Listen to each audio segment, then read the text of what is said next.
My name is George Jones. I'm 77 years old. Uh, I was born in New London, Connecticut, uh, back in 1946. Born and raised in Connecticut. What was your childhood like growing up there? We live 3 miles from the ocean, just outside of New London, Connecticut, in East Lyme. And my mother would drag us to the beach every single day, I think, starting around Memorial Day through Labor Day. So my family, we were beach bums, I guess you could say. We really enjoyed the beach. Now I'm paying for it. Oh, no. Did you wear sunscreen? Well, I think back then it might have been baby oil or something. What was your favorite part about being at the beach? Just being with all my friends. We had a little area where, we all hung out. We called it the Wall. And, parents were out there, about 50, 100 feet away. And us kids, we just loved being at the beach, playing games, and swimming out in the water. And there was a little island out there. We'd swim out to the island, and it was a great time to grow up. Can you tell me a little bit about your parents? My father was a submariner. He served in the Pacific during World War II. He's got a book that he's written, For the Love of God, Country, and Something to Eat, George Oliver Jones. And it's his story. And he was depth charged. He was on many, many missions in submarines. After the war, he ended up in New London, Connecticut as an instructor. And that's where I was born. Mm-hmm. And shortly after I was born, he was transferred to Panama. And so my mom packed us kids up, and we went to Panama. We were there for 3 years before we came back and resettled in the same town. So what was that like? It was, I don't really remember Panama because I was like 1, 2, 3 years old.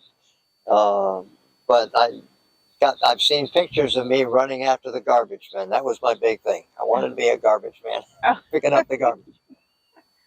What about your mother? What was she like? Okay, my mother, her family immigrated from Poland. So I'm Polish, 51% Polish. My grandmother and grandfather, they didn't speak any English, all Polish.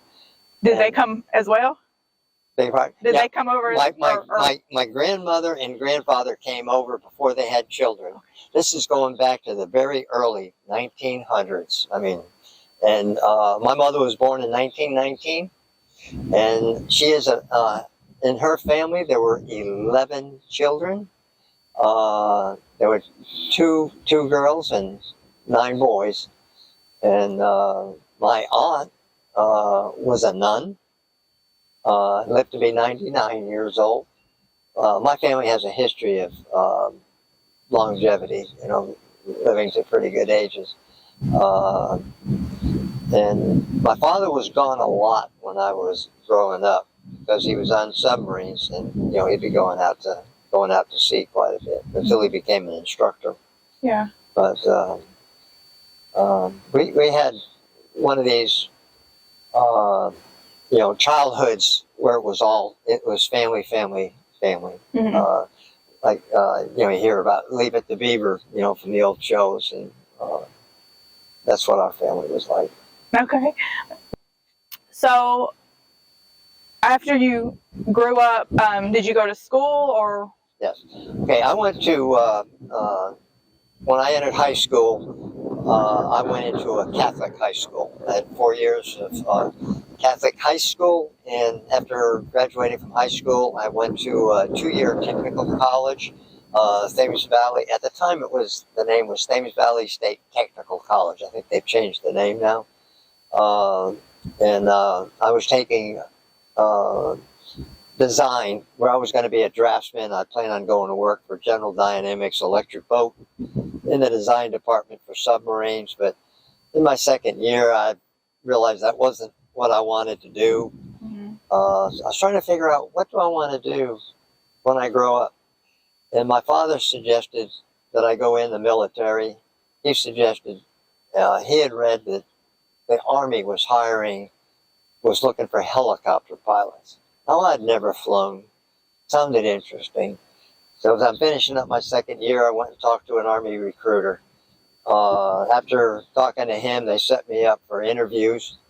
Went for a few interviews, and next thing I know, I'm signing the paperwork. I'm going in the Army. So at the age of 19, they flew me from New London, Connecticut, or I traveled from New London, Connecticut, to Fort Polk, Louisiana for basic training. It turns out a lot of the helicopter pilots were going there, and I think it had a lot to do with the weather, it being so hot in Louisiana. After basic training, I had orders. I went to Fort Polk. No, I'm sorry. I went to Texas, and it was, oh gosh, I'm sorry, I can't remember the name, but it was basic flight training. I was there for 5 months, OH-23s. I think after about 9 hours, I was able to solo in a helicopter. And again, I've never flown before. Was that scary? It was at first, but I think that helicopter pilots, it's almost like you're not afraid of anything after a bit. And I think we're a little young, dumb, and crazy to do a lot of the things that we did. It was Fort Walters, Texas is where I was at. And after 5 months at Fort Walters, Texas, we went off to, they sent us to Fort Rucker, Alabama. And that's where we went into advanced training, and the advanced training was flying the Huey. And so after, I think it was about 4 months in the Huey, I graduated.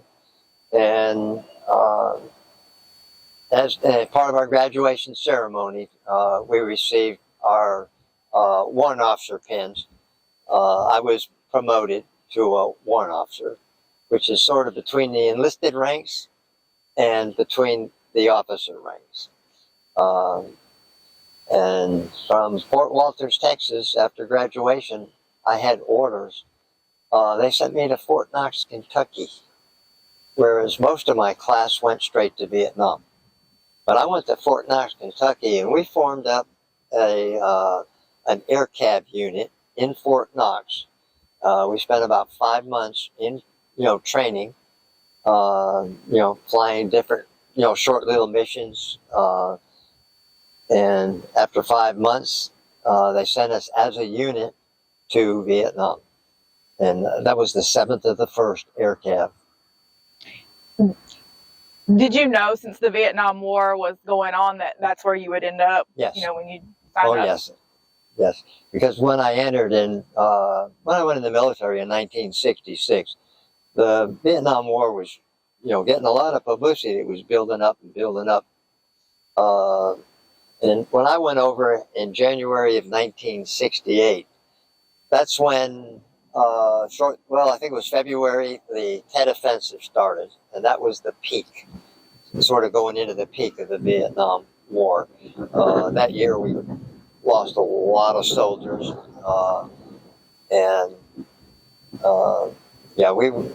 we were arriving just as the Tet Offensive was getting underway. So what was that like for you? Well, we weren't exactly sure what was happening, but as we were on a boat. We traveled from San Diego to Vietnam via Guam. And when we arrived, there's a lot of rockets going off, and we can see a lot of explosions going off in the background around the horizons. So we knew there was a lot of action going on, or else they were throwing us a very big welcoming party. what are some of the biggest memories you have from your time in Vietnam? Oh gosh, Danielle, I've got so many. When we first arrived in Vietnam, they sent us, we went out to different units while our unit was getting set up. They were setting up our living quarters and all that, but they sent us off to other units for orientation so we could go fly with other pilots and learn our way around that area of Vietnam that we were in. Now, my first assignment in Vietnam was in Dian, which is Dian, was just outside of Saigon. We had a small airfield there, helicopter airfield. And after the orientation, which was just a couple weeks with another unit, we went back to our units and we started flying missions. When I first, my first, about 3 months in Vietnam, I was flying, this is the H model Huey, I was flying a D model Huey. And I enjoyed it, but we carried a lot of troops, putting them into combat. Mm-hmm.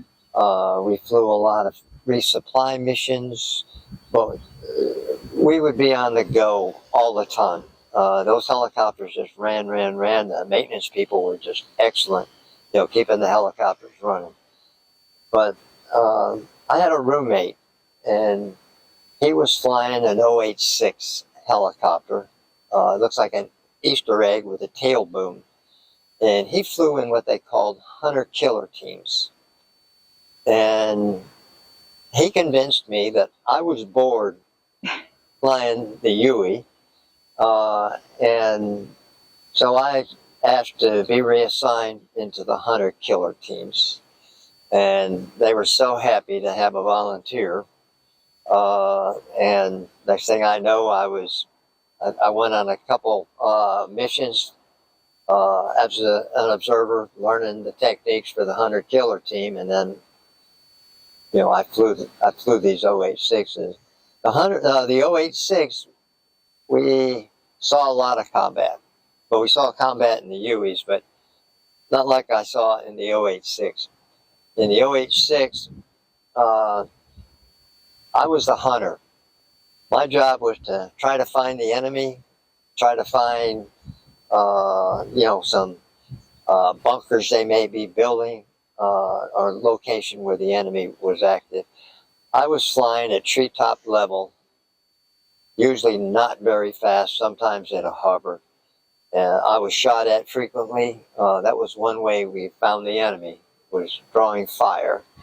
And when I was on a mission, I had a Huey gunship, and then later on it was a Cobra gunship, similar to the one that we have up here on display, fully loaded. And when I was taking fire, I would, go on the radio and I would call out "taking fire," and I'm sort of running away from it. The gunship would see where my tail was pointing, and he would roll in and cover me so I could get out of there. I had several helicopters that were shot up. The closest one I had was in the seat, but it ricocheted off. It did not hit me. And unfortunately, my roommate that I had mentioned that got me into this, we were out one time on a mission, just the two. We had two OH-6s, no gunships, just the two of us. And I was flying lead, and he was flying my wing. And he flew over, in one area, he flew over the same spot I did, and he drew fire, and he got shot in the ankle. And, he got to go home, but I mean, it literally destroyed his ankle, and that part of his leg. But I did that for a short period of time with 7th of the 1st, and they had to start breaking the unit up because we all got to Vietnam at the same time, and they didn't want the whole unit leaving at the same time. Mm-hmm. So they started sending us to other units and bringing new people in with different rotation dates to go home. And I went to 3rd of the 17th Air Cav, in Tainan, which is about 45 miles northwest of Saigon, real close to the Cambodian border. Mm-hmm. And I continued with the OH-6 missions hunter-killer teams. How long were you there? I was there 1 year. Okay. Yeah, January 68, January 69. Was there ever a time when you were going through all of that when you maybe regretted asking to be switched, or was it something that you felt like you were? No, Danielle, we were young, dumb, and stupid, I guess is probably the right way to say it. We would go on a mission, we would get shot at, maybe even get shot up, go back to the base, refuel, and it's like, let's go do that again. Okay. We were just, the adrenaline was flowing, and the excitement, I guess, from being in combat like that. It's like we almost didn't have any fear. Yeah. You know, we were ready to go. And in one of the missions, I did manage to save a jet pilot. A jet was shot down. There was 2 pilots. There was a mayday call, and I was just taking off when the call came out, going on a mission, and they diverted us to go help with the recovery mission. The pilots were shot down. One was hanging in a tree, and another one, they didn't know where he was at when I got there. So my job was to go find this other pilot. And there was a Huey, by the way, trying to get that one pilot out of the tree because he was hanging by his parachute. And I went out, and after, I don't know, I'd say maybe 10 minutes, I found the other down pilot. He was all busted up. And I managed to use an OH-6 helicopter to go in and get him out. But part of the problem was where he was down, it was bamboo sticking up, bamboo trees, and there was no opening. I used a helicopter to cut the bamboo as I went down into this opening. And my observer got out and went to, see what we could do for the pilot. And he needed help. So I took the helicopter out, and I went and met a Huey not too far away, and the Huey's crew chief and gunner got on my helicopter, and I went back into that little opening, and they got out and went over, and they managed to get the pilot. The pilot had, I believe it was a broken arm and 2 broken legs, and they managed to get him out of his parachute, the rigging and everything, and they managed to get him into the helicopter. And because of the situation, I can only take the Air Force pilot, and I took my observer to get out, and I had to leave the other 2. And so we got out and took them to where an aerovac Huey was waiting on us, and another helicopter went in to get those other 2 out. And the helicopter I was flying was all kinds of busted up. The rotor blades the tips were broken off, and the tail rotors were busted. But that thing still flew me all the way back to the base. Was that kind of situation something that you were trained for, or just in that moment you figured out what to do? In that moment, we just figured out what to do. Yeah. Very, very interesting. So, what was it like when you came home? Well, when I came home, it was the middle of the night. I landed in, gosh, I can't remember if it was Newark, in New Jersey. But my wife, at the time, my wife and my brother picked me up at the airport. I didn't see anybody. Just the soldiers coming off the plane. Mm-hmm. I never had a problem with a lot of what you hear about with, soldiers getting spit on and, people trying to humiliate them. I never had that. Yeah. So, and I got home. I was only there for a couple of weeks, and my orders were to go back to Fort Rucker, Alabama, to be an instructor pilot. And so I was an instructor pilot for 1 year in both the UE and the OH-6. 1 month I'd train on the UE, train people. I was training pilots to be instructor pilots.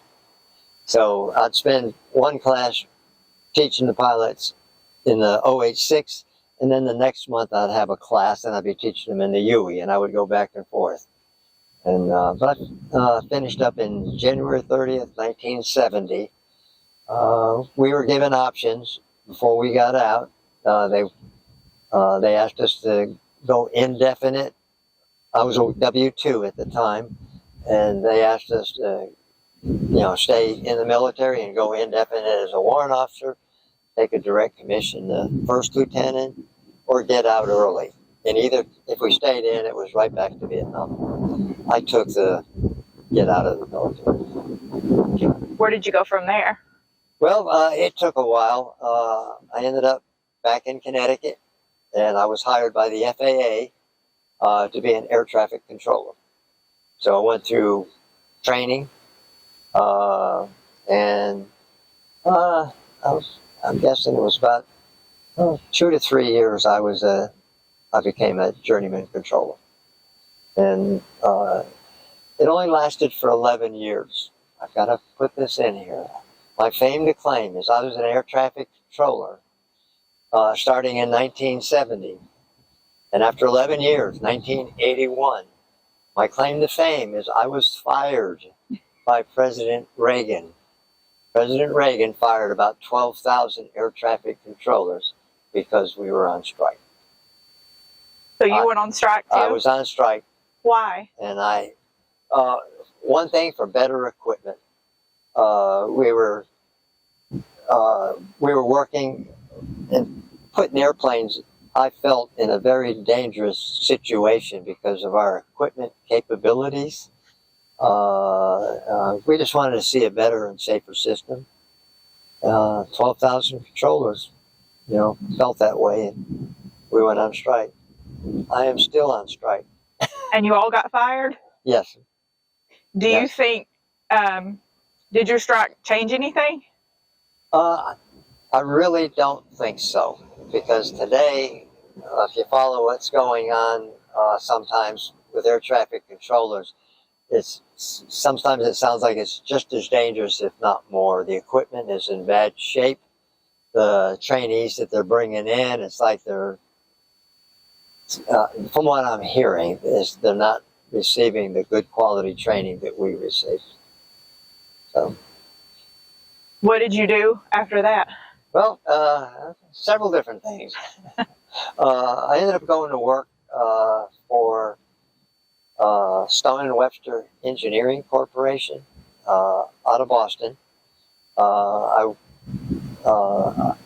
was working as a quality engineer, quality assurance, in nuclear power plants, in the documentation areas, working with engineering drawings and construction drawings, just making sure everything was a match. I did that and that job, I started in Connecticut. They transferred me to Miami, worked for a while in Miami. And after about 6 years in Miami, they had openings here in Scottsboro for the Bellefonte Nuclear Power Plant. Back in 1991 is when they moved me here to Scottsboro, and we were trying to determine what it would take to complete the Bellefonte Nuclear Power Plant. But after about 3.5 years, TVA made the decision not to build the plant, that the costs were too great. My company was getting ready to move people out, and I had just built a home here in Scottsboro, and we had just moved in several months earlier. I elected to stay here, and I went to work as a safety director at a trucking company here in Scottsboro. And after 3.5 years, I left the trucking company and I started my own with a partner of mine, and he's still in operation here in Scottsboro. I had sold out after 10 years, Okay. and he is still here. Your own trucking company? Yes. Do you care to say which one it is? It's Meteor Express, Okay. Len Buckley, and I started it in March of 2000. And because of my health, I came down with cancer. It was related to Agent Orange, which was sprayed in Vietnam as a defoliant. But I had cancer and I couldn't work anymore. And Len and I worked out a deal. I sold my share of the business to Len. So I assume you have since recovered? I'm doing better. I still have issues. Okay. We had a scare last September. It looked like it might have been coming back. They did a biopsy. And they at the biopsy showed that no, I did not have cancer. But every now and then my ENT goes into my throat and he sees something he doesn't like, and just recently he cauterized the side of my tongue. And still hurts. Oh. So how is life different in Alabama than where you originally were from in Connecticut? A lot less snow. And a lot warmer. Not only in New Hampshire, I also lived for a period of time, in Connecticut. I also lived in New Hampshire. Okay. And my son lives in New Hampshire. And I will not go back between Thanksgiving and Easter. I just will not travel to You don't that like area. cold? I do not like cold. And the weather here in Alabama sometimes I feel is too cold, but I'd rather have this than New England weather. Can you describe a little bit some of the things that stand out to you that have changed over your lifetime? Things that have changed over my lifetime. Well, life was a lot of fun in my younger years. And I guess one thing that's making the world crazy right now is a lot of the politics that's going on. When I was growing up, people came together. It's like everybody supported each other. And now it's like people are being split into different groups and different classes. And when I was growing up, our parents would maybe smack us once in a while if we said something we shouldn't. But nowadays, the way things are going, I'm anti-woke, I guess. This woke stuff, I just feel is destroying this country. And I would just like to see people come back together. We need a uniter. We need somebody that'll bring the country together, and not just our country, but these other nations. It just seems like everything's getting so much more hostile. During my lifetime, we've had some scares back. I think it was around 1967 or so, somewhere in that time frame. We had the Cuba missile crisis. It was like we were on the verge of a nuclear war. But I just don't recall. We went through the Cold War. But right now, it just seems like there's just more tension in the world than what I've ever seen before. And it does scare me. Because I'd like to see everybody get along. What are you doing in your retirement? I do a lot of traveling. My wife and I are frequent cruisers. We love biking. Cruise lines. We've done the Danube River. We've done the Rhine River. We've done the Mediterranean numerous times. We've done the British Isles, and we're getting ready here in September. We're going to fly to Bergen, Norway, and we're going on a cruise, and it's going to take us to Belgium. It's going to take us to England, back to France, Paris, and eventually down to Portugal and over to Spain. My wife we just travel a lot. Well, as a matter of fact, this June, I'm taking a road trip, my wife and I. We're going to drive up to New Hampshire, to visit family. And we decided we're going to take a couple of weeks and we're going to turn it into like a touristy trip. We want to go see sights. My wife's from Alabama. There's a lot she has not seen going north of here. So we're going to stop and visit a lot of places. What's your favorite place that you have vacationed to? Oh gosh, I've done the Caribbean numerous times. We've done Alaska. We've done the East Coast. Favorite it's got to be in Europe. We just enjoy going. Probably the British Isles cruise where we were in Scotland and Ireland. My wife really liked Ireland, and we plan on doing that again. Do you have any advice that you would give to younger generations? Think for yourself and try to figure out for yourself what is really correct. Don't follow the masses. Try to be a self-thinker and do what is right. Not just for you, but for your family, for your community, and for our nation.